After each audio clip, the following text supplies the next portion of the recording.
Hello YouTube, welcome back to Kind Heart Homestead. My name is Ben and I'm here in our property off-grid in the mountains of Virginia. I'm working on the solar shed, which is right behind me. Let's go take a look.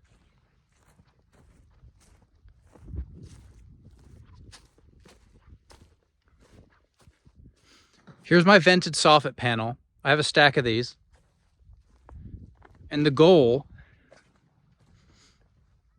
is to conceal these baffles that I have here that allow the air to circulate up through the vented attic and out of the ridge vent. And by blocking this off, we'll be able to prevent birds from nesting up there, bugs from getting in, things like that. But these vented panels are stamped in such a way where the holes are very small, too small for most bugs to get in. So that's the intended purpose for these. I used a standard 16-inch measurement for my overhang, and these actually come 16 inches wide, so I could just put them up long, but I've actually never seen it done that way. Typically the way I see it is people cut to length the pieces. So instead of it going long ways, you're putting a bunch of really short pieces up. So even though this could fit long, I'm cutting it into a bunch of 16-inch sections, which will snap together. I'll tack it in place to the subfascia 2x6 right up there. And then when I install my final trim, it's like a 6-inch piece that goes down and then at right angles. That is ultimately what will conceal the edge, the stapled edge of the vented soffit pieces. So I'm going to get started on that now. And I hope you'll stick around. Thanks.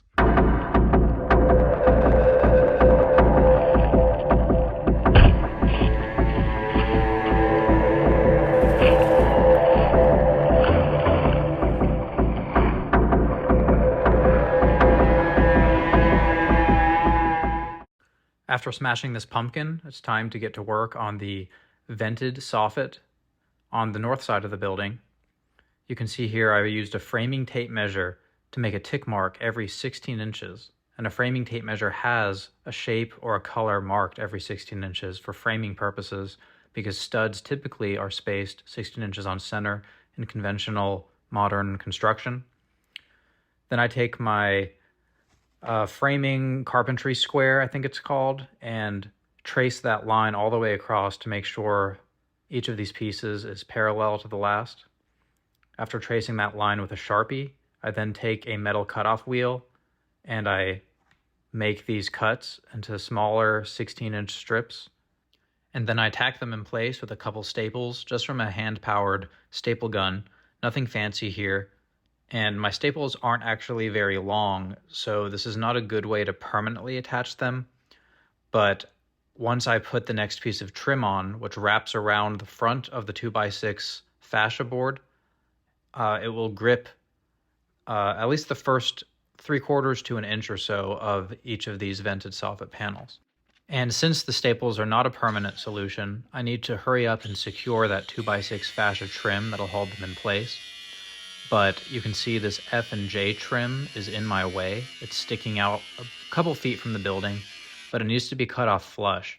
So I'm taking the same metal cut-off grinder wheels and I'm cutting through this double ply portion of the trim, and I'm taking it out as much material as I can with the power tool before I switch to the tin snips, just because this material is so thick that I cannot actually cut through it easily with the snips. You can see here that I'm able to do a one-man installation of these trim panels without any clamps. It seems that when the manufacturer calculated their length, maybe they took that into account. Any longer than this and the material might bend, and then you'd have a permanent crease in your trim that would be pretty unsightly. But now that I've installed this, I'm tacking it in place every 2 feet or so with the included color-matched screws. And now to cut off the excess fascia trim from the gable end wall. In a couple minutes, you will see what I'm using this for, but I'm basically cutting this off because I need the material for another part of the project. I'm using tin snips here because the material is very thin and easy to work with, and the metal cutoff wheel tends to burn whatever material they use to color these with. So unless I want big black burn marks on it, it's better to do these by hand. The burn marks don't matter if you're going to conceal it, but at this point in time, I don't know exactly how I'm going to use this material, and I wasn't sure which parts of it would be visible for the finished product. Moving on to the south side of the building, this is going to be the visible side, like I said before. This faces our driveway and the easement that leads to our neighbor's property. I'm securing the F and J channel, and I'm using a 2-foot level to project the line from the sub-fascia board onto the zip sheathing. Another way to do it is to secure it directly to the bottom of the roof rafters, and that would keep these the same angle as the roof, which in this case is a 412 pitch, which I believe is 18.4 degrees. I typically round it to 18.5 to make cutting a bit easier, and it makes it a bit easier to use a framing square to cut angles and things like that in the wood. But I just prefer the look of a horizontal fascia.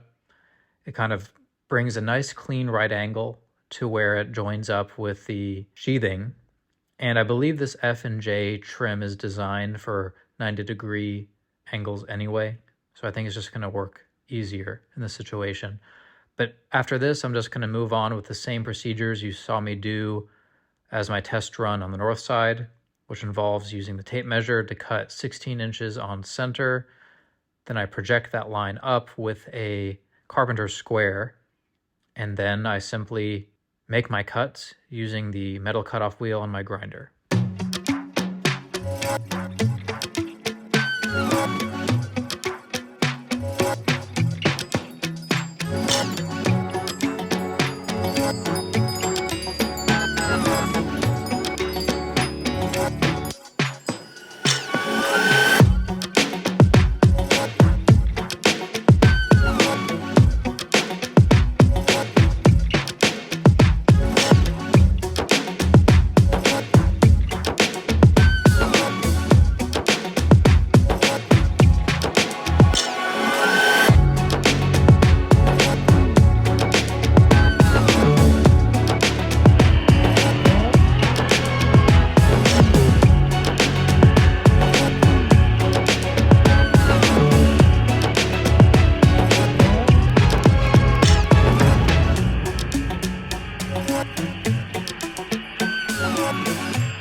Well, it's cloudy and the sun is going down, so I need to go ahead and do my walkthrough, show you what I've done before it gets too dark.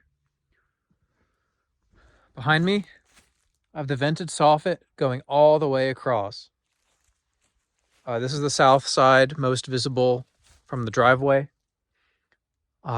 Anytime I try out something new, I try to do it on the back first. And in this situation, I found out that I installed the back backwards, or upside down rather. Let me show you. I only got it halfway done, so at least that's good. But I'm gonna have to pull this 2x6 trim off so I can flip all these upside down or right side up and put it back up. But I'm just gonna leave that for now. I'll show you back over here. I put a few panels on before I figured out that they were upside down, and then I put them on the rest of the way. I have a few more feet of that final trim piece to go on here, but I can't do that until I put the non-vented soffit overhang stuff here. I put up the F and J channel going up the gable end, and that receives the siding from the bottom and the soffit from the side. So you can see that here. Anywhere that the siding goes, that should be above it. And you can see here the transition that I decided to do. It actually looks pretty nice, and I think it'll look even better once the siding is up. You can see there, it looks kind of like flat stock, but it's not. It actually has this corner that grabs around and conceals the edge of the vented soffit. And all that is the cutoff scrap. If you recall, I had these running long. I cut that off, left it just a couple inches long because I needed the piece to put there. And it's tacked in with a roofing nail, but it really doesn't need much support because of how wedged in there it is. Let me show you the inside. So I still need to put a full sheet there, but it's going to require a bunch of holes cut in it because it has the sink drain and the 2 sink water supplies. And then the drywall is finally done in the bathroom. Here's that area where it has a 1-inch lip and it's symmetrical. So whatever trim I decide to put around the window will be able to be equal on both sides. I might have to rip some boards custom, but that's fine. It's symmetrical because the toilets can be centered right in the window. But this had to be shimmed out to make the drain the exact distance from the wall that these prefabricated shower pans and wall pieces go. So anyway, that's it. I hope you enjoyed this episode, and feel free to leave some comments. Please go ahead and like and subscribe to this video. I'll see you next time. Kind Heart Homestead. Bye.